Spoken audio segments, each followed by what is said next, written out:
Imagine a woman trying on her wedding dress. She's 50 years old, she has given birth to 4 children, and she has never actively dieted a single day in her adult life. Right. Yet when she pulls the zipper up, it closes perfectly, exactly as it did when she was 22 years old. Which, in today's medical landscape, we would immediately categorize as some sort of genetic anomaly. Exactly. We would search for the specialized intervention she must be utilizing, or some pharmaceutical support. Yes, we'd assume a clinical intervention. But in the year 1961, her name was Jean. She lived in Dayton, Ohio, and her metabolic stability was entirely average. Entirely standard for the era. We are opening this clinical review with the documented case study of Jean Wilson. She married Robert Wilson in 1961 wearing a dress tailored to a 23-inch waist. A 23-inch waist. Yes.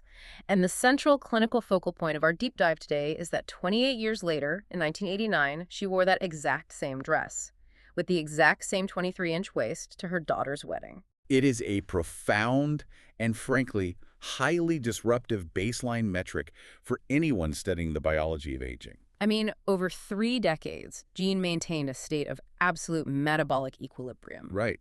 And she did this without engaging in a single behavior that modern society categorizes as health management. Nobody in her household counted calories. No, she did not possess a gym membership. There were no food journals, no mobile applications tracking macros. No arbitrary point systems. Yeah. And certainly no manufactured before and after photographs. Right. The word diet in her environment was utilized strictly in its fundamental biological definition, meaning simply the food that is habitually consumed. Yes, rather than as a temporary punishing regimen of restriction. Exactly. What she possessed and what we are going to dissect today were 10 habitual practices. And we must emphasize these were not specialized medical interventions. No, they were entirely ordinary, unmonetized protocols for living. Which is the core of our analysis.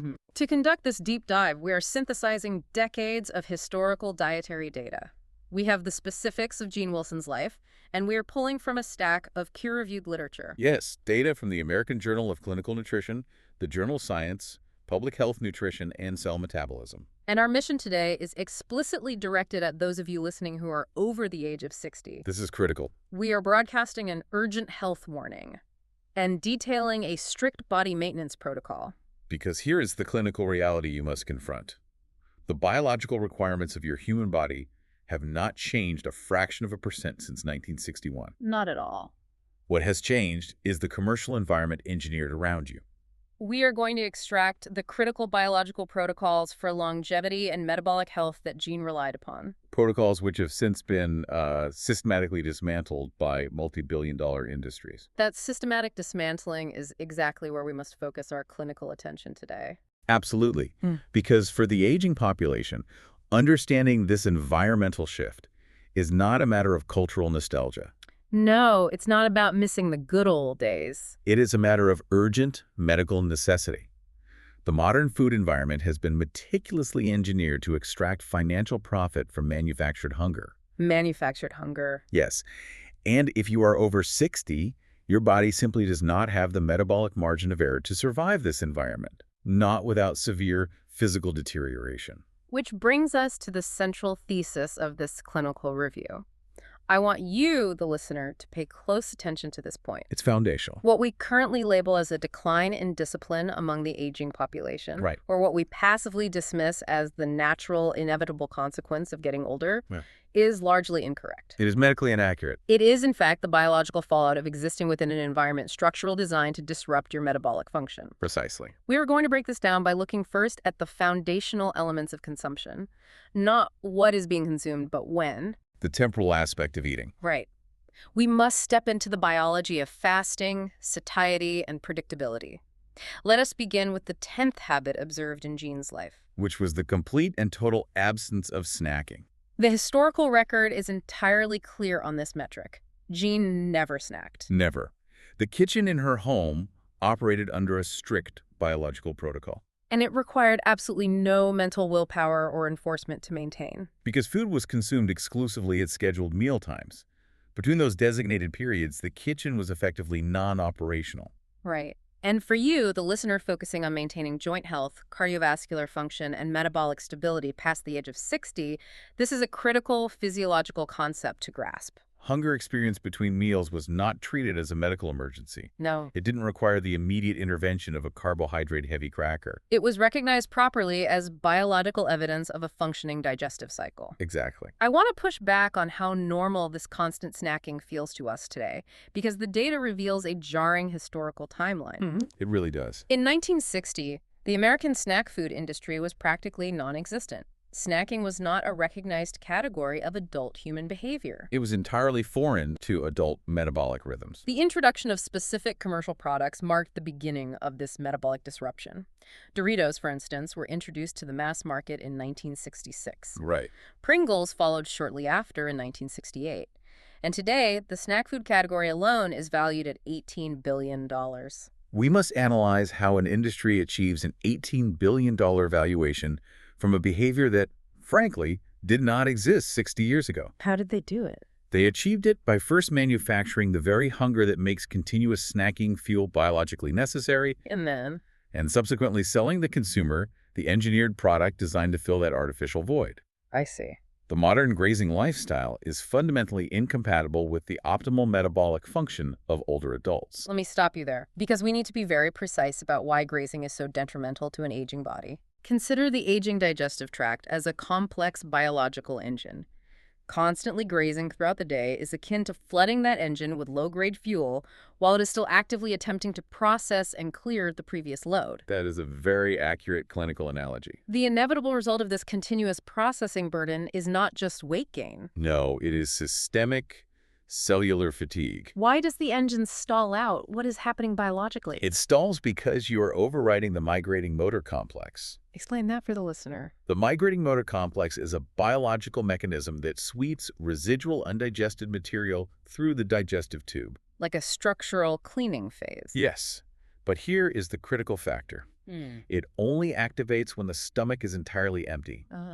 Furthermore, when you consume a snack, even a very small one, you trigger an insulin response. And insulin is a storage hormone. Precisely. While insulin is elevated in the bloodstream, the body is biologically locked out of accessing stored fat for energy. So it's a closed door. Yes. If you are constantly grazing, your insulin levels never return to a baseline state. You are essentially keeping your aging body in a perpetual state of storage. Meaning you were never allowing it to enter the metabolic phase of repair and energy expenditure. Exactly. Jean never had access to the $18 billion snack product, and therefore her engine was allowed to rest. Her insulin dropped. Her body successfully managed its own maintenance because she wasn't interfering with it every 2 hours. That biological predictability ties directly into the seventh habit we extracted from the historical data, which is fixed meal times. The temporal anchors. Yes. In 1958, the standard of eating was anchored to fixed, immutable points in the day. Breakfast occurred at 7:00 a.m. Predictably. Noon was marked uniformly by the factory whistle or the school bell, dictating the midday meal, and dinner commenced at exactly 6:00 p.m. And between these 3 fixed points, absolutely no caloric consumption occurred. None. And the clinical validation of this specific schedule is incredibly robust. We must direct the listener's attention to a critical 2019 paper published in the journal Cell Metabolism. What did they find? The researchers in this study proved conclusively that consistent meal timing reduced total caloric intake and improved metabolic function. And this was independent of the food type, correct? Entirely independent of any dietary restrictions. Let me be unequivocally clear on this. Even when the subjects ate the exact same foods, simply restricting the intake to rigid, predictable windows improves their metabolic markers. So just the timing alone stabilized their metabolism? Yes. The human body, particularly the aging human body, optimizes its endocrine and digestive operations around predictability. Predictability is a biological baseline. Jean's body benefited from that exact predictability for 60 years. While modern society has completely abandoned it. Right. The modern concept of intuitive eating, which frankly often devolves into constantly responding to engineered hunger cues in a food environment designed to trigger you, would have been biologically confusing to her. It would have made no sense. She experienced hunger at exactly noon and at exactly 6:00 p.m. because her metabolic function, her enzymatic release, and her gastric juices were synchronized to the exact same schedule as the day prior. And the decade prior. Yes. Yet this biological predictability was viewed by the food industry as a commercial void. A missed opportunity for profit. Exactly. In 1977, a product called Slim Fast launched. This was concurrent with the release of new national dietary guidelines. A very dark period for metabolic health. This product introduced the concept of replacing a biologically structured whole food meal with a manufactured shake. Which actively disrupted the human circadian rhythm regarding food processing. The meal replacement industry, which is now valued at $16 billion, successfully sold a solution to a systemic problem that it actively helped create. Exactly. Gene schedule cost nothing, and it required no commercial intervention. While the modern replacement offers a monthly subscription delivery option to manage the resulting metabolic chaos, You, as a listener over 60, must recognize that adopting strict, unyielding meal times is not a contemporary dietary fad. no, it is a mandatory return to a biological baseline necessary for your physical preservation. We cannot overstate this. To reinforce this baseline, we must examine the ninth habit, the consumption of whole food protein. Let us review the standard 1959 breakfast. It cost roughly 20 cents. It consisted of 2 eggs, cracked and cooked in real butter, toast sourced from a local bakery, and a glass of plain milk. There was no plastic wrapper, no complex ingredient panel, And certainly no marketing budget associated with this meal. and its physiological impact was profound and entirely aligned with human biology. Research published in the American Journal of Clinical Nutrition has confirmed the exact mechanism behind this. Yes. Whole food protein, specifically from sources like eggs and milk, produces a significantly greater satiety hormone response than processed modern breakfast alternatives. Let us expand on that mechanism, because we cannot simply state satiety hormone response and move on. The listener needs to understand the underlying biology. It is vital they understand this. What exactly is happening in the gut and the brain when a 65-year-old consumes 2 eggs cooked in butter versus a commercially processed oat bar or a meal replacement shake? It comes down to 2 primary hormones, ghrelin, which signals hunger, and leptin, which signals satiety or fullness. Okay, so ghrelin tells you to eat, leptin tells you to stop. Precisely. When you consume whole food protein and real fats, the physical breakdown of those complex amino acids in your stomach takes time. It requires mechanical and enzymatic effort. Yes. As they enter the intestines, they stimulate the release of peptides that travel directly to the brain. And what do these peptides do? They aggressively shut down the production of ghrelin. At the same time, leptin is released, telling the brain, we have sufficient energy, stop eating. Is a very clear biochemical signal. Furthermore, whole food protein interacts with the gut microbiome to sustain this signal for hours. Now contrast that with the modern option. When you consume a highly processed, carbohydrate-heavy modern breakfast, it dissolves rapidly. It completely bypasses this complex hormonal signaling. It just washes right through. Yes. The body absorbs the glucose quickly. This triggers a massive insulin spike, followed by a rapid crash. And what happens to leptin? Your brain never receives the sustained leptin signal. This specific hormonal mechanism is what physically maintains the feeling of fullness through to the next scheduled meal. If you don't trigger it, you will inevitably be hungry an hour later. The women adhering to this regimen in 1960 did not require access to clinical studies on ghrelin and leptin to understand the efficacy of their nutrition. No, their biological feedback provided accurate data. Their natural appetites worked. They simply were not hungry until precisely noon.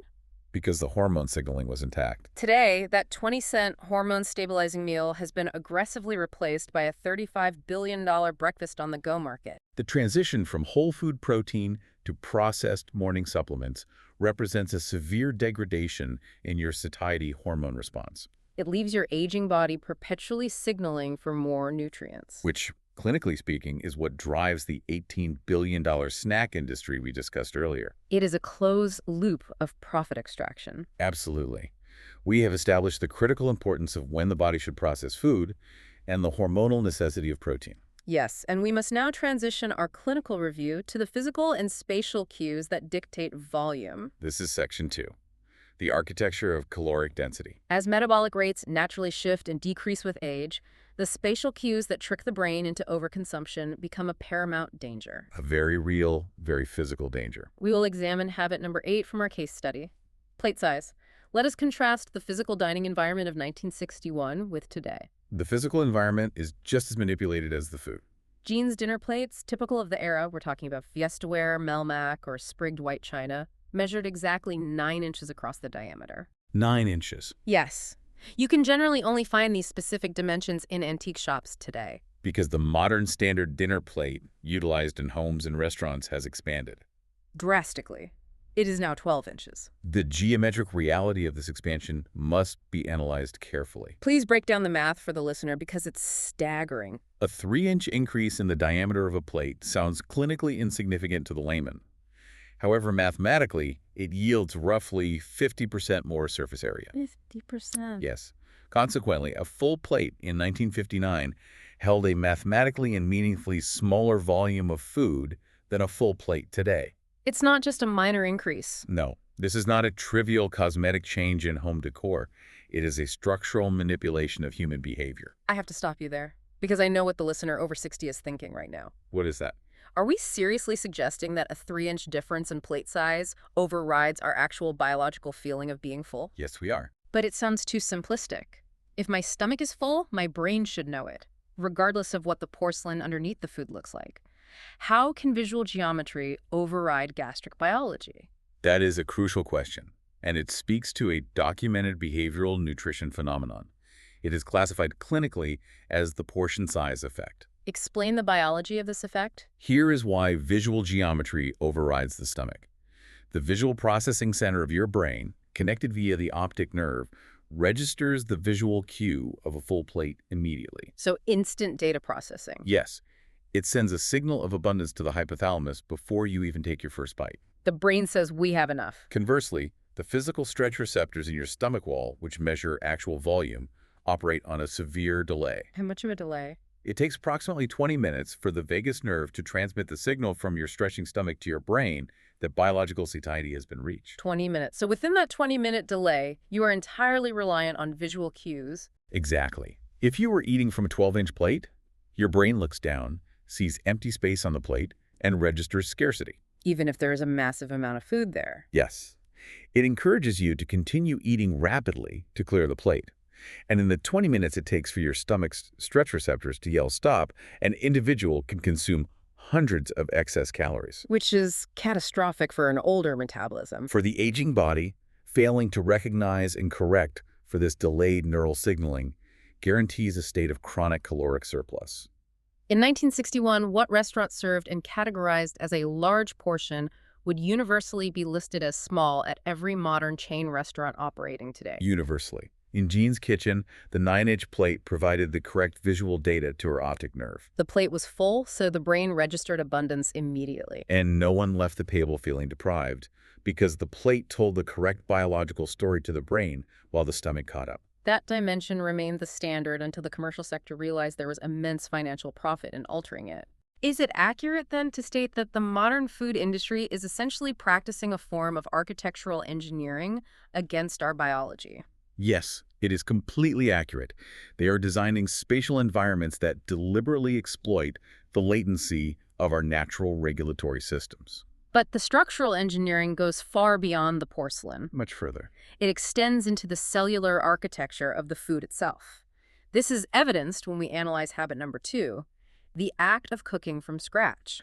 The physical composition of modern food has been fundamentally altered. We must examine the data regarding the structural calorie density of meals prepared at home versus those prepared commercially. There was a very compelling study published in the journal Public Health Nutrition that investigated this exact metric. And the findings were unambiguous. Completely unambiguous. Individuals who consumed meals cooked at home most frequently ingested significantly fewer calories per meal than those relying on commercially prepared food. Now, the critical insight here for the listener is that the reduction in calories was not the result of conscious restriction. It wasn't a diet. Or a concerted effort to eat less. It was simply because home-cooked food is structurally less calorie-dense than its commercial equivalent.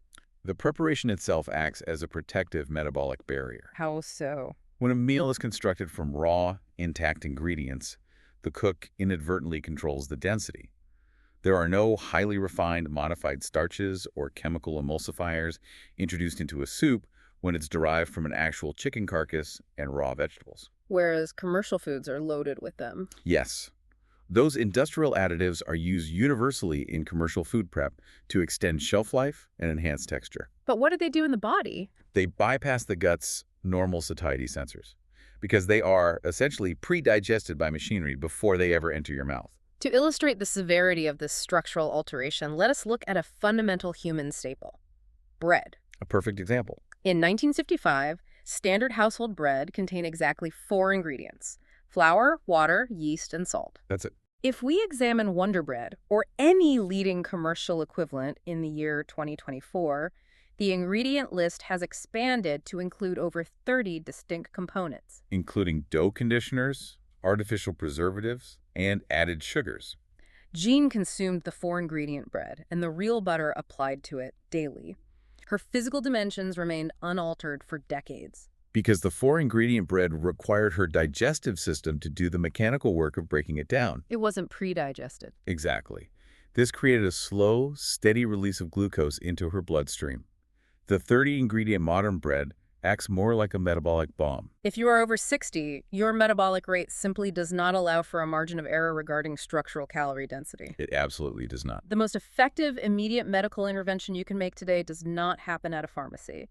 It happens by taking a tape measure to your dinner plates. And a magnifying glass to your ingredient list. Yes. Returning to smaller 9-inch plates and prioritizing 4-ingredient baseline foods is a mandatory step for the maintenance of your physical body. You must actively remove the engineered spatial and structural cues that force your body into a caloric surplus. Now, if the solid foods have been structurally manipulated to exploit our delayed physiological off switches, the extraction of profit through liquids represents an even more severe threat to longevity. A much more severe threat. We must now address Section 3. The weaponization of liquid calories and hidden additives. This is perhaps the most invisible, insidious, and dangerous metabolic burden placed upon the aging body today. We look to habit number 6, the reality of hidden sugar. In 1958, sugar was a highly visible but strictly compartmentalized commodity. It resided in a physical sugar bowl on the dining table. Right. It was utilized for special occasions, baking, and conscious additions to a beverage. Nobody was tracking grams because it was biologically unnecessary. To understand the catastrophic shift in public health, we look at the per capita added sugar consumption. The numbers are alarming. In 1960, the average American consumed approximately 23 pounds of added sugar per year. Today, that exact figure has escalated to 57 pounds per year. We need to isolate that statistic. That is a 34-pound increase of pure sugar per person per year. And the critical medical fact here is that this 34-pound gap is not explained by a sudden massive increase in the consumption of cakes or desserts. No, people aren't eating 34 pounds of extra cake. It is the direct result of sugar being covertly inserted into baseline grocery products, products where no consumer historically agreed to place it. We are referring to sandwich bread, peanut butter, salad dressing, and pasta sauce. The pasta sauce comparison is particularly alarming, and it's illustrative of the broader metabolic crisis. Detail that for us. A standard 1950s recipe for tomato sauce required 4 fundamental ingredients: tomatoes, garlic, olive oil, and oregano. Simple and biologically transparent. Yes. If you review the ingredient list on a leading jarred brand today, it contains upwards of 22 items. Among those items is high fructose corn syrup. High fructose corn syrup in pasta sauce. Yes. In the 1960s, high fructose corn syrup had not yet been invented.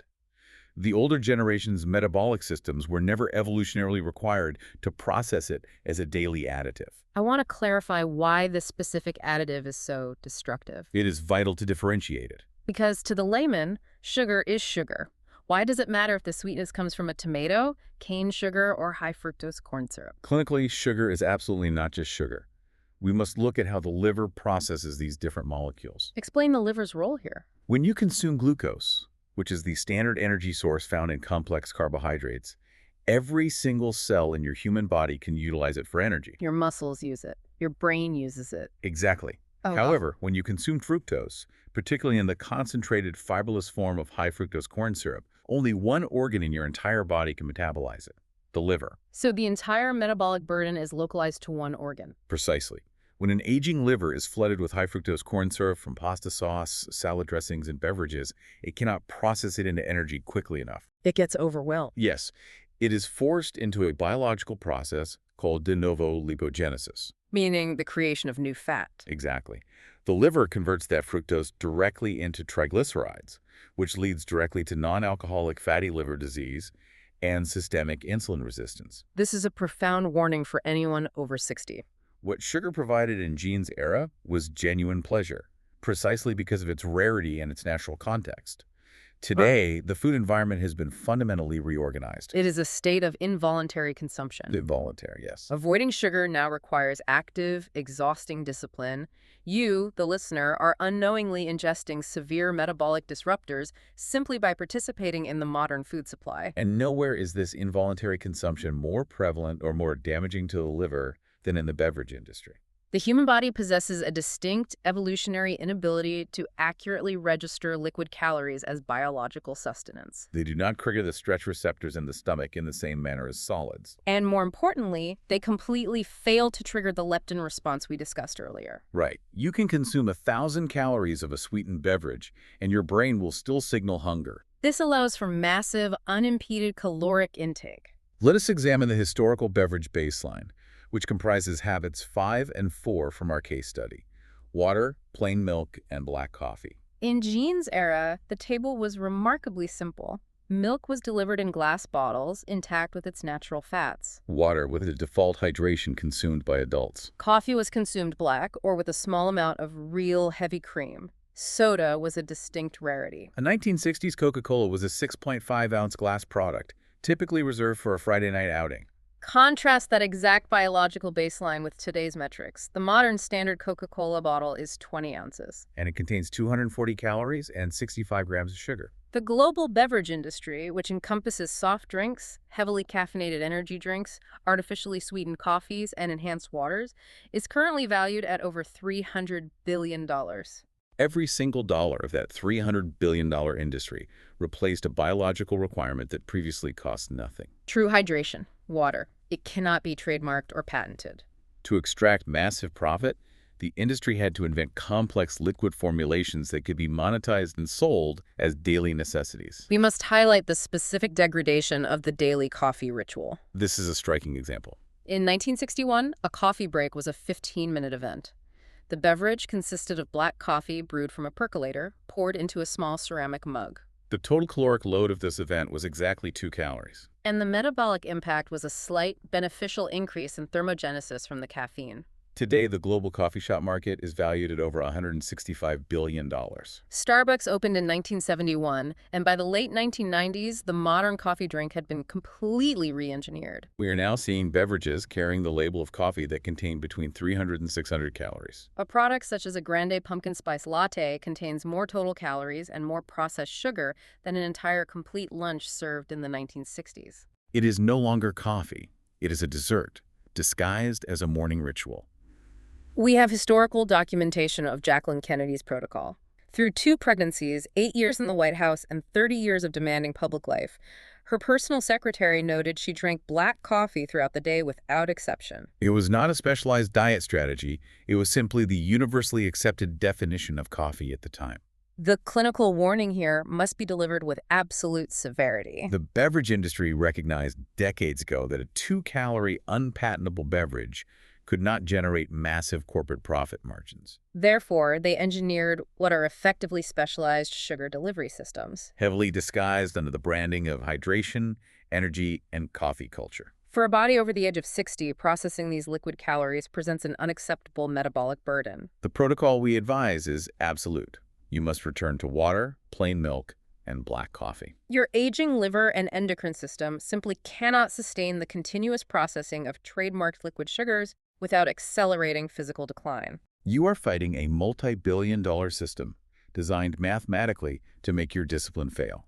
So that the same system can subsequently sell you the pharmaceutical and dietary products to manage your resulting failure. Exactly. This leads us directly into our 4th and final domain of body maintenance: biomechanics, and the absolute catastrophe of processed substitutes. How the physical body expends energy and processes critical macronutrients is essential for longevity. Let us analyze habit number 3, whole day movement. The clinical concept we must discuss is non-exercise activity thermogenesis, referred to in the medical literature as NEAT.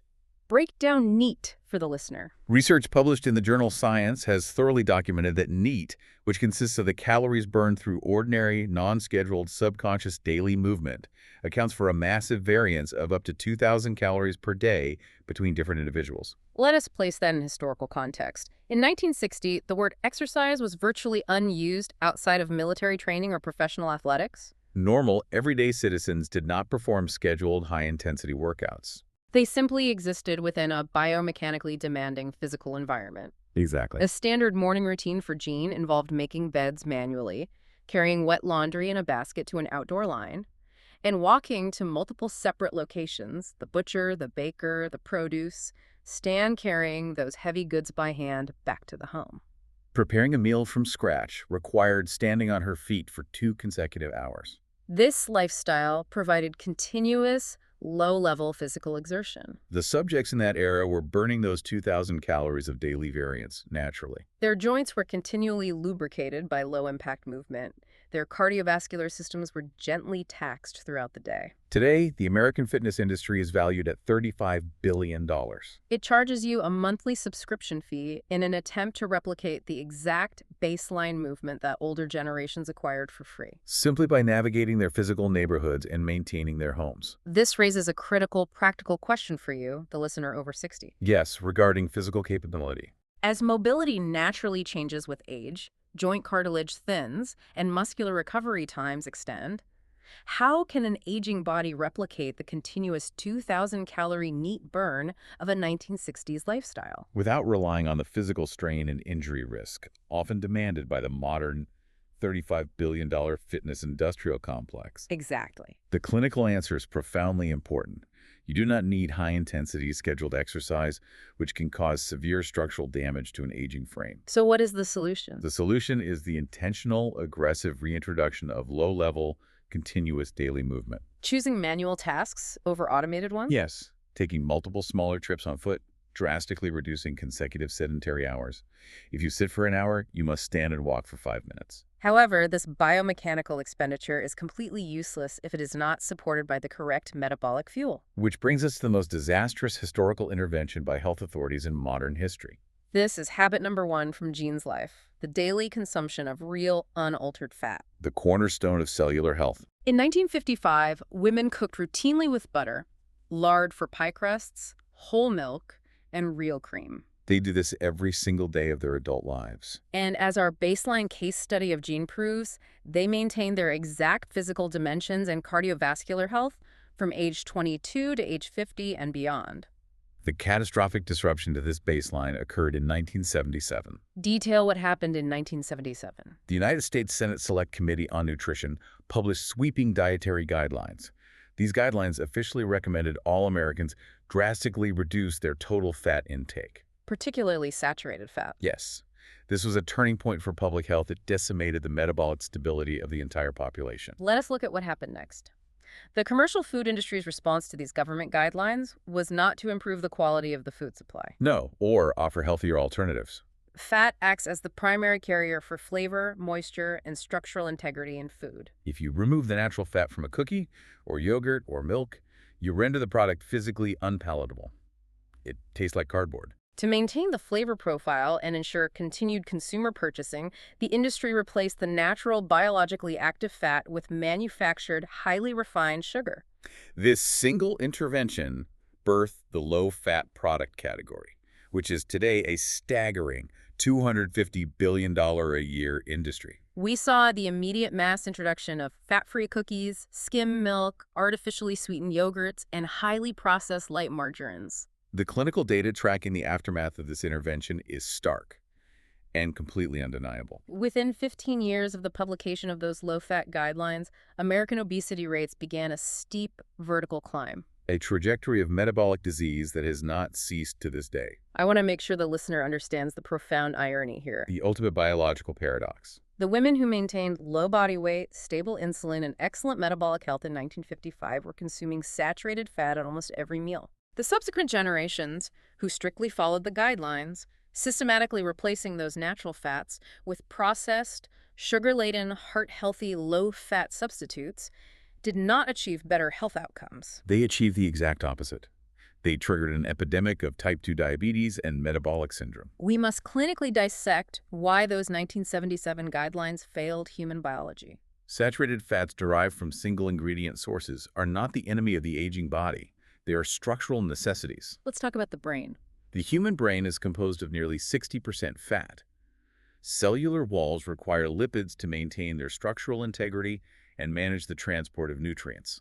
Furthermore, as we discussed in Section 1, fat is vital for the generation of the leptin-satiety hormone response. The substitution of these vital natural fats with engineered carbohydrates and sugars is a primary driver of metabolic collapse. Particularly in modern aging populations, whose pancreases and livers are less capable of managing severe blood glucose fluctuations. Jean kept the butter. She kept the whole milk. She never read the 1977 guidelines, nor did she alter her household menu to accommodate them. And as a result, her biological machinery functioned exactly as evolutionary history intended.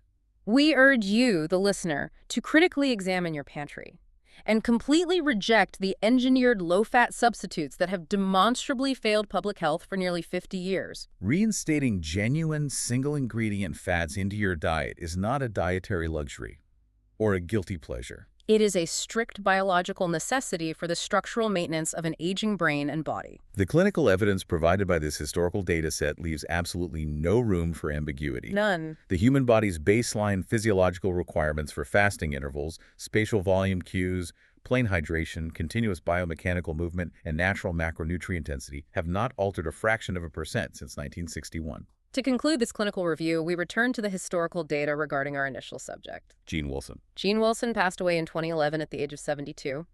Upon her passing, her daughter located the 1961 wedding dress folded in a cedar chest. She held it against herself in a mirror, holding a physical testament to a lifetime of quiet, unmonetized metabolic stability. Jean's lifestyle required absolutely no commercial subscriptions. She utilized no mobile applications. She had no complex 30-ingredient chemical labels to decipher. She engaged in zero mathematical counting of arbitrary points or calories. The requirements of human physiology remained entirely static throughout her life. The only variable that changed was the commercial environment operating outside her door. An environment which discovered how to financially monetize the replacement of biological requirements with trademarked, destructive alternatives.